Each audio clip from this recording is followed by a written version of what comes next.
You don't need months to recognize a narcissist. Sometimes all it takes is 5 seconds and a bit of grounded awareness. In a world where manipulators wear charming masks, the danger no longer lies in what they say, but in the energy they carry. A narcissist won't always scream, "I'm toxic!"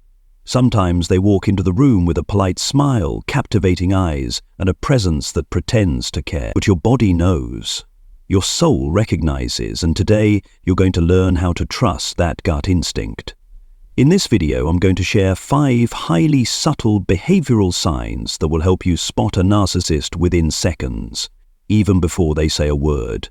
This isn't fluff. This is survival. This is for the hearts that have been wounded and are learning how to protect themselves again. If you've ever gotten chills standing near someone without knowing why, if you've ever felt drawn to someone way too fast, only to feel drained and lost shortly after, this video is for you. Stay until the very end, because what you're about to learn won't just change how you see others, it'll change how you trust yourself. And if this speaks to you, hit subscribe, turn on notifications, and join us on the path to healing and power. Sign 1, they project a sense of control instantly. There are people you meet for the first time, they haven't said a word, haven't touched you, haven't done anything overt, yet somehow you feel yourself shrinking. Your body tenses. You find yourself speaking more softly, less freely, as if an invisible force has just filled the room. That's not coincidence. That's the first sign of controlling energy, a hallmark of narcissistic individuals. Narcissists don't need to yell to dominate a space. They don't have to point fingers or raise their voices. They emit a subtle but powerful energy that makes others feel like they're being scanned under a microscope. When they enter a room, you may feel someone is silently sizing you up even before a word is spoken. Their body language is calculated. A forward-leaning stance, piercing eye contact, an imposing posture, and a kind of stillness that doesn't soothe. It threatens. It's not the stillness of a grounded soul, it's the stillness of a predator watching its prey. You'll catch yourself smiling nervously, fidgeting or speaking unnaturally, not because you're shy, but because your nervous system is already picking up danger before your logic even kicks in. They often violate invisible boundaries that normal people respect. They may stand too close, hold eye contact too long, or ask invasive questions early on, testing to see how much you'll tolerate and how easily you'll fold. Their gaze isn't about connection, it's about collecting data. They don't look at you to be present with you. They look at you as if you're a psychological case file to be studied. And what makes it so deceptive is that the gaze isn't aggressive, it's calm and cold, and it makes you feel smaller. Narcissists rarely smile with their eyes, and when they do smile, it doesn't warm you, it chills you. It feels like you're being examined, not embraced. That's the difference between a look that holds affection and a look that hides manipulation. Your body will react first, your heart races, your throat tightens, your natural way of speaking disappears. This doesn't happen with safe people. It only happens in the presence of false power and subtle pressure, the unspoken control of someone trying to dominate you from the moment they appear. What's important to understand is narcissists are skilled at pretending to be kind, humble, even caring, but no matter what they say, your body always tells the truth. If within the first 5 seconds you feel the need to shrink or adjust yourself to feel acceptable, stop. That's not connection, that's silent control. You don't need a perfect reason to trust your instinct. You don't need proof to protect yourself. That initial discomfort is a gift, the earliest signal your intuition gives you. Respect it. Listen to it. It's trying to keep you safe. Sign 2, they're not emotionally in sync with you. There's a strange feeling you can't quite name. You're sharing something deeply emotional, maybe a painful memory or a moment of joy, and the person in front of you is just blank. No softening of the eyes, no warm reaction, not even a subtle shift in their expression. They're looking at you, yes, but it feels like you're talking to a wall. This is the second key sign of a narcissist. They're not emotionally in sync with you. They may nod or say, "Oh wow, really?" but their words and energy don't match. They're not truly present. They're there in body, but absent in spirit. A healthy person, when listening to something emotionally significant, will show micro-reactions. Softer eyes, a slight tilt of the head, a pause to process, facial muscles that respond to your story. These aren't learned behaviors, they're natural reflections of empathy. But narcissists are different. They don't mirror emotions because they don't actually care. And if they do react, it's likely something rehearsed, not from the heart, but from a need to manipulate. This is when your body starts to feel cold. Not because they say something hurtful, but because your emotional state goes completely unacknowledged. You might share something painful only for them to change the subject, or worse, say something like, "Maybe you're just too sensitive," and suddenly you start doubting your own emotions. This emotional disconnect is dangerous because it makes you feel alone even in conversation. It's a form of empty interaction. The more you share, the more hollow you feel because the other person isn't truly receiving anything. Slowly, you talk less, shrink back, and start thinking you're too much, too emotional, or too difficult.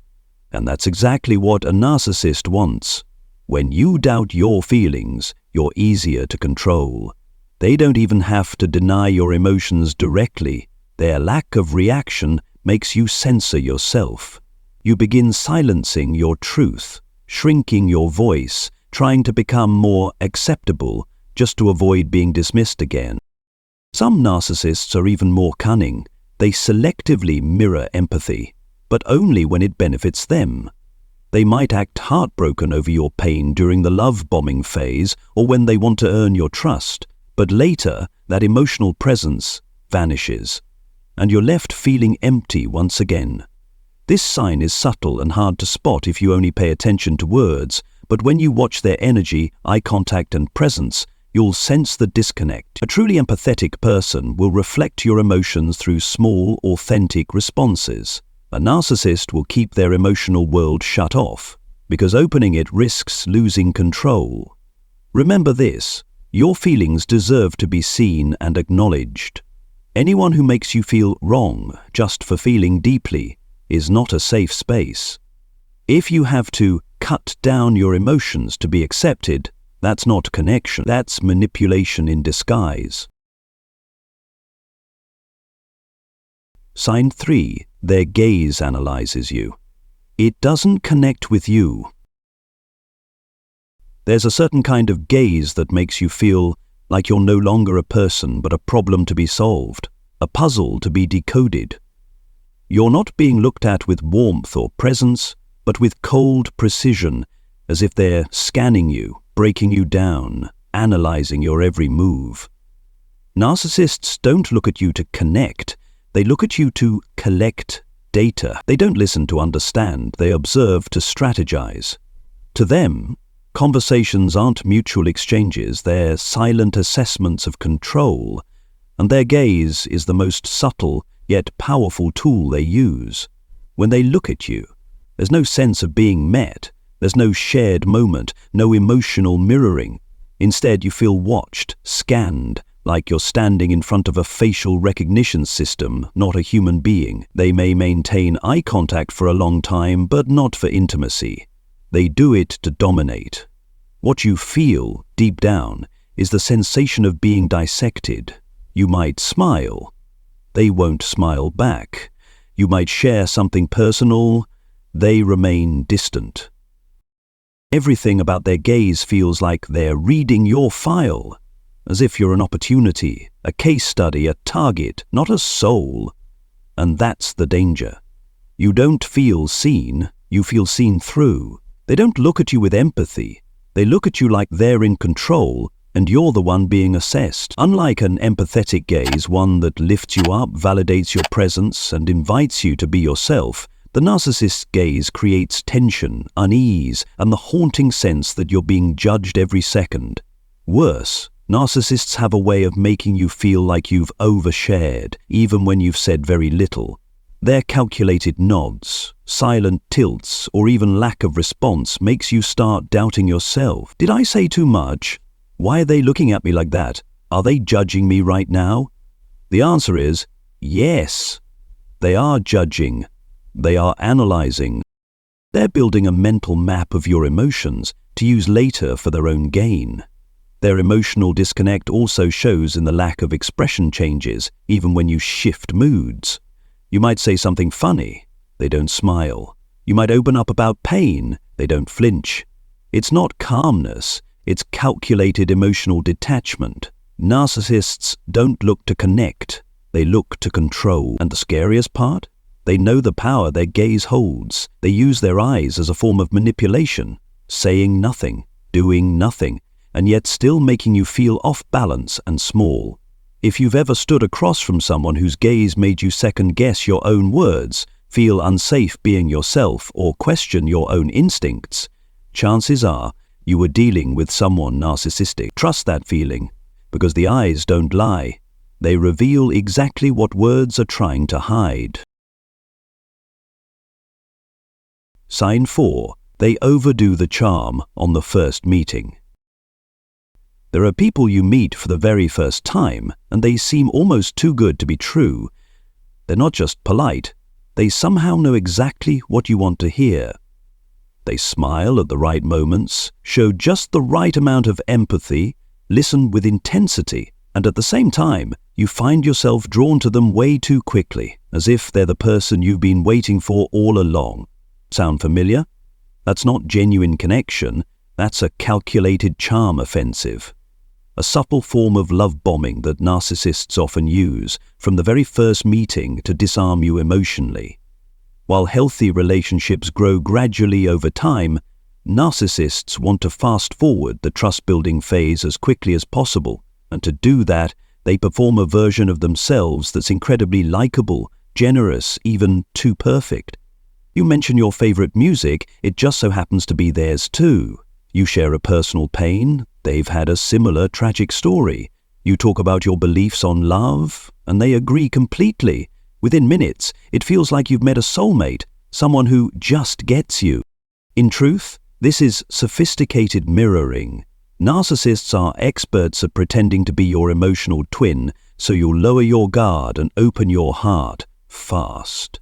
They don't take time to know you, they simply mimic you, and they do it with precision.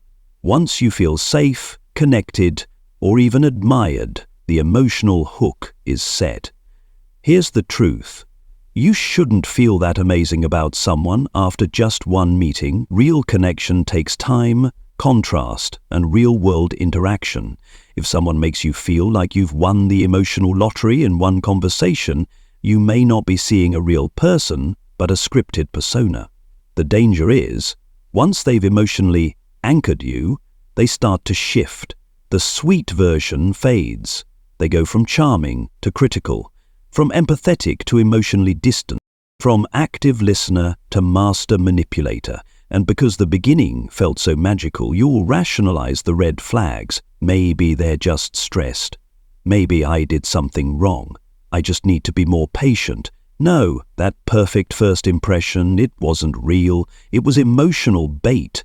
And one of the clearest signs of a narcissist is this: they make you fall fast, trust hard, then leave you wondering what just happened. If someone seems too similar to you, too understanding, too seductive, too ideal, slow down.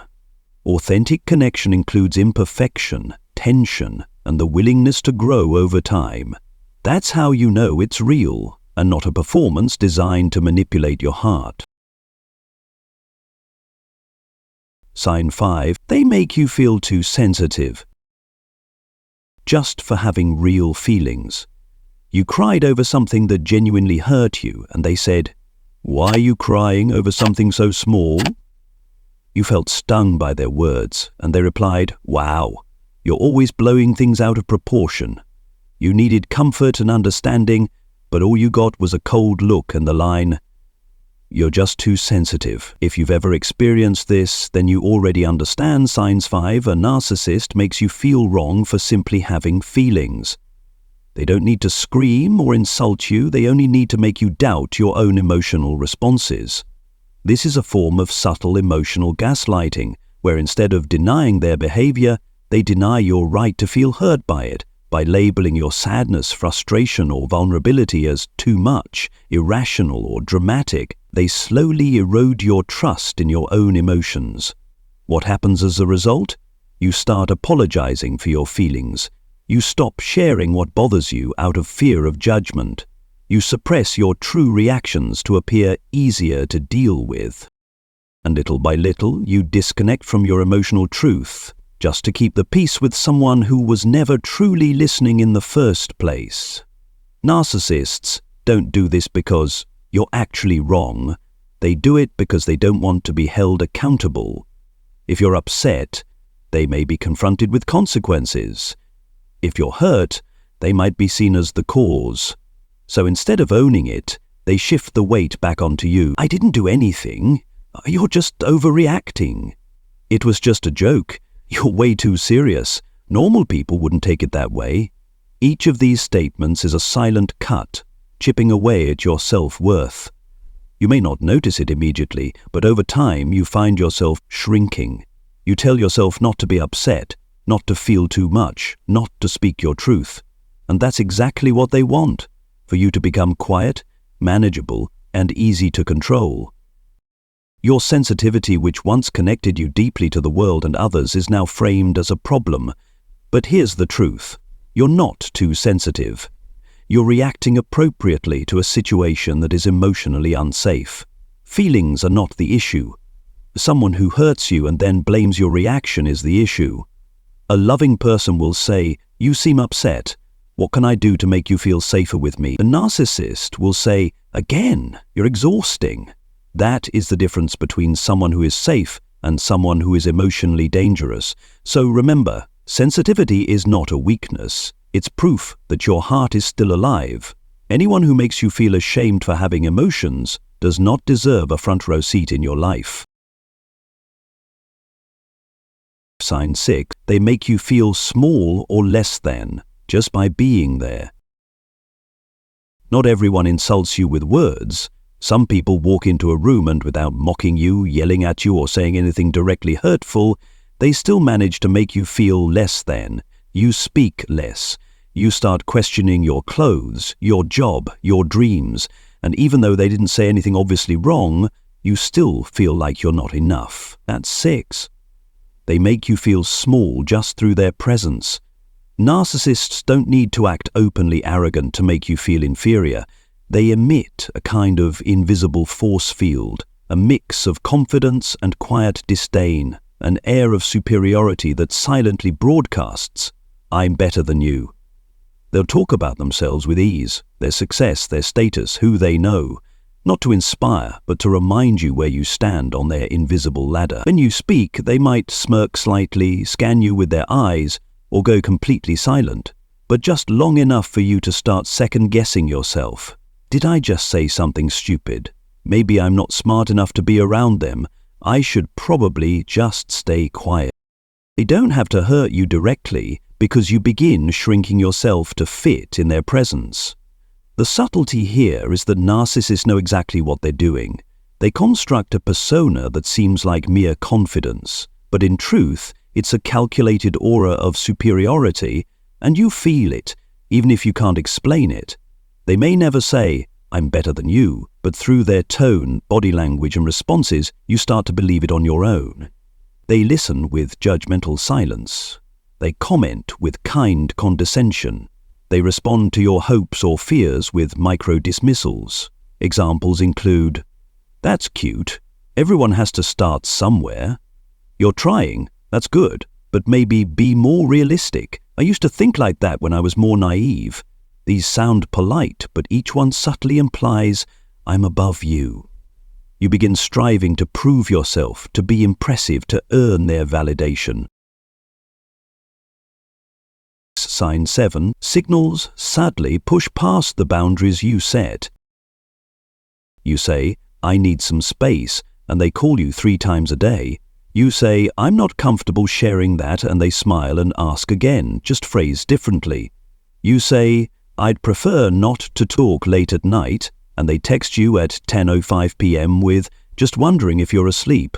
At first, it might not seem like a big deal. It even feels sweet, like they're just really into you. But make no mistake, this is sign 7. They don't respect your boundaries, they just violate them politely. Narcissists don't usually bulldoze your limits with rage or force at first. They prefer to test your lines softly, with compliments, charm, or accidental slip-ups. They watch how you react when they nudge your limits. If you stay quiet, they take another step. If you excuse it, they keep going. And before long, your boundaries are no longer yours. They've quietly redrawn the lines. You say no, and they treat it like a challenge to convince you otherwise. You ask them not to text late, and they push the boundary just a little with a message that seems harmless. You don't want to get too personal on the first date, and they respond with, "Wow, you're mysterious." Each of these moments has a pattern.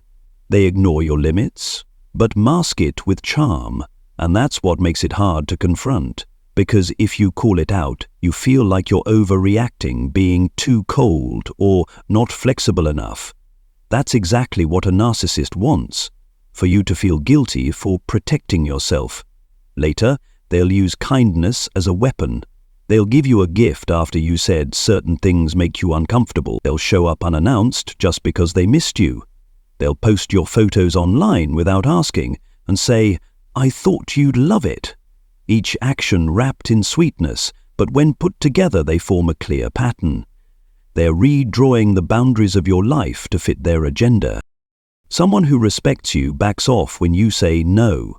A narcissist hears no and turns it into maybe, then always. The danger? After a while, you won't even remember where your original limits were. You'll start feeling guilty for saying no, or like you're being selfish for wanting space. And by then you've entered a world of quiet control disguised as love. Boundaries aren't selfish. They're how you protect your emotional well-being. And anyone who constantly slips past your clearly stated lines, no matter how sweet they sound, is prioritizing their comfort over your safety. If someone makes you feel like you need to justify your boundaries or consistently makes you feel bad for protecting yourself, beware. They're not just being cute, they're being strategic. Sign 8. They make you feel guilty, even when you've done nothing wrong. You turn down an invitation because you need rest. They go silent, then say, "I'm used to being abandoned anyway." You express hurt over something they did. They sigh and say, "You always make me feel like a terrible person." You take time for yourself, and they ask, "I wonder who's keeping you so busy?" More than someone who actually loves you. If any of this sounds familiar, then you've experienced emotional guilt tripping. And that's sign 8. They make you feel guilty even when you've done absolutely nothing wrong. This is one of the most powerful emotional manipulation tactics narcissists use. Why? Because they know guilt is an invisible chain, incredibly effective for controlling someone with empathy. The more emotionally responsible and kind-hearted you are, the more likely you are to be controlled by that question, "Was that my fault?" Narcissists don't always directly say, "You're wrong." Instead, they play the victim. They twist the narrative until you believe you hurt them, even when the truth is the opposite. You may have simply set a boundary, shared your perspective, or done something healthy for yourself, but they frame it as an attack on them.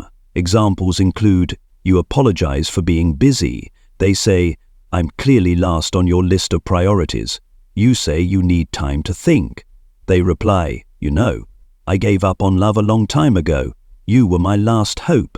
You express that they've hurt you. They burst into tears. "I'm just not good enough for anyone. Everyone leaves me."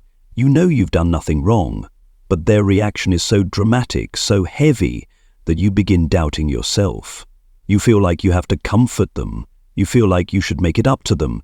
You feel guilty for simply honoring your own feelings, and when you apologize for something you didn't do, they win. They don't care about being right. They only care about making you feel wrong so they can stay in control. The scariest part? Over time, you begin to reprogram your emotions. You stop voicing your needs. You avoid conflict by just compromising a little. You ask yourself, will this upset them? Before you ever ask, is this right for me? Living in constant guilt makes you forget you're allowed to protect yourself without apologizing for it. You have the right to say no. You have the right to set boundaries. You have the right to feel without carrying the emotional weight of another person. Someone who truly loves you won't use guilt to make you submit. Only someone who wants to control you will make you feel like the villain in a story where you're actually the one getting hurt. If you often leave conversations feeling like something is wrong with me, stop. You're not being too sensitive, you're being manipulated. Spotting a narcissist isn't about judging others, it's about protecting yourself. In a world where manipulation has become more sophisticated, you can't just rely on what someone says or how they appear. You have to listen to what they can't fake, their energy, micro-behaviors, and how your body reacts to them. If someone makes you feel smaller, guilty for being yourself, or forces you to shrink your boundaries to keep the peace, that's not love, that's control dressed up as charm. You don't have to wait until you're drained, confused, or lost to see it. You have the right to recognize these signs early. You have the right to step back. And above all, you have the right to live a life where you don't have to apologize for your truth. Let me know in the comments which sign resonated with you the most, and if this video spoke to something deep inside you. Don't forget to hit subscribe, turn on the notification bell, because more content is coming. Content that will help you heal, grow, and come home to yourself.